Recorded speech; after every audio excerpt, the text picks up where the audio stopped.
The racket-tailed hummingbird is about the size of your thumb. It takes a lot of energy to look this graceful.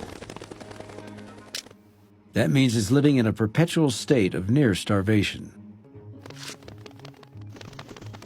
In fact, its metabolism is so fast, it needs to fuel up on nectar over 1,000 times a day.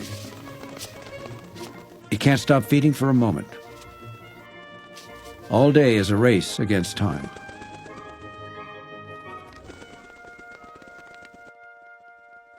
The racket-tail isn't the only one hunting for nectar in the forest flowers. Bees are too, and they don't like to share. A single bee sting close to the bird's heart could be fatal.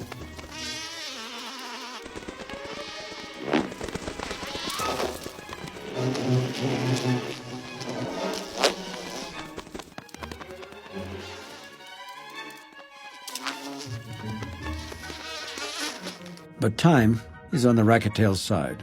Rain is about to intervene.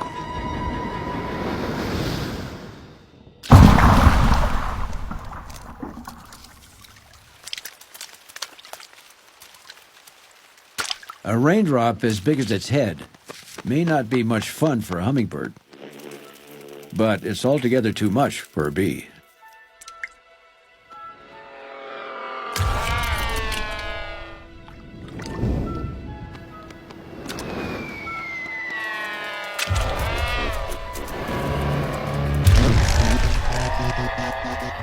The race to eat continues.